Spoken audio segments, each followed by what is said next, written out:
बिस्मिल्लाहिर्रहमानिर्रहीम अस्सलाम वालेकुम दोस्तों, चंद दिन पहले असी 1 to 5 की एक तुहानू वीडियो मैनुअल स्टार्ट जिहड़ा 1 to 5 उनकी एक वीडियो पेश की सी। काफ़ी दोस्तों ने उन्होंने बहुत लाइक किया ते बहुत कमेंट भी किए कि सानू जिहड़ा सैल्फ स्टार्ट है ऑटो स्टार्ट 1 to 5 है उनकी भी वीडियो बना के सानू पेश करो। असी अज प्राइडर ते होंडा 70 इन्हां दा कंपैरिजन करांगे।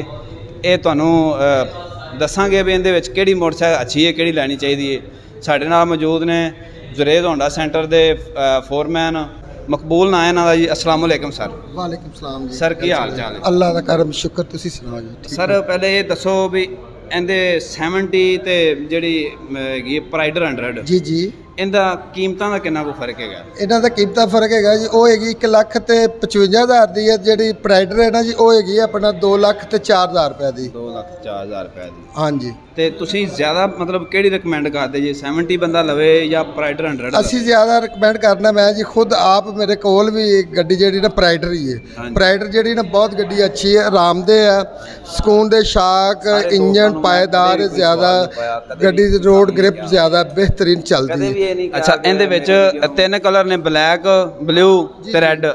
कलरां दा फर्क हुंदा है रेट से? नहीं, रेट एक ही हुंदे ने। चॉइस हुंदी तुहाडी अपनी, जेहड़ी जेहड़ी तुसीं चॉइस लैनी चाहो ते ओह अपनी तुसीं चॉइस लैनी। रेट एक ही है 2,04,000 मतलब रेट सेम ही है जी सर। ते इंदा माइलेज दा की है? इंदी एवरेज किंदी ज़्यादा आंदी? 70 दी ज़्यादा आंदी है इंदी? इन्हां दी दोनों दी इकट्ठी एवरेज है, किसी किस्म दा कोई मसला नहीं गा।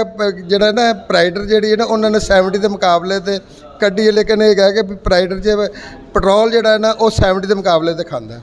अच्छा, इहदे विच जेहड़ा कहंदे ने मैं एक ना थोड़े दिन पहले ना वीडियो अपलोड की थी, उन्हें दस्सिया एडवांस मॉडल आ गया 1 to 5 का। इहदे विच एडवांस कोई चीज़ आंदी मतलब 2024 आवन वाला है तो कोई एडवांस चीज़ भेज देंदे ने भी असीं मतलब एक डेमो के तौर पर? वो इस तरह होंदा जिस वक्त मॉडल आने तो 2-3 दिन पहले दस देना कि भी यह स्टिकर आ रहा है या यह चीज़ चेंज की है। ज़्यादा दिन पहले एडवांस मॉडल एडवांस नहीं भेज सकते। और इस तो अलावा जो इनका क्लेम होंदा है, इनकी वारंटी कितनी होंदी है? इनके पार्ट्स की, इनकी सर्विस की? हाँ जी, इनकी पूरी गड्डी की गारंटी जी है ना जी वो हैगी 6 माह की। जो इंजन की गारंटी ना जो 6,000 अपना 20,000 किलोमीटर या 3 साल की गारंटी इनकी इंजन की, चाहे वो प्राइडर लवो, चाहे 70 लो, चाहे 1 to 5 लो। उस तो इलावा जो पार्ट्स वगैरह होंगे ने उन्होंने क्लेम इस तुहाडे होंडा सेंटर तो क्लेम होंदा? हाँ जी। बाद औकात होंदा ना कोई चीज़ बंदा लैंदा किसी दुकान तो फिर बाद च कहंदे ने जी तुसीं कंपनी च लै जाओ। नहीं नहीं नहीं सर, कंपनी वाला कोई चक्कर नहीं है। असी उस वाला चीज़ अपना जो ना क्लेम के मुताबिक जो जैनवन क्लेम होएगा वो असी उस वक्त ही देने। हाँ जी।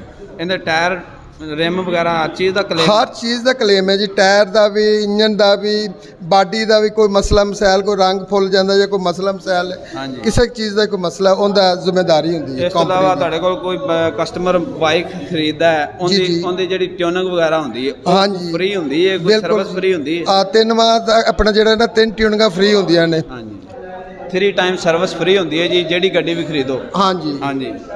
इस तो अलावा तुसीं मतलब अपना तुहाडे ज़हन दे विच की हैगा भी इहदे विच की एडवांस चीज़ हैगी जिहड़ी 100 दे विच हैगी ते 70 दे विच नहीं हैगी? इहदे च यह है ना कि भी इंजन दा जिहड़ा है ना प्राइडर दा ज़्यादा मजबूत है तो ज़्यादा लाइफ ते चलदा है।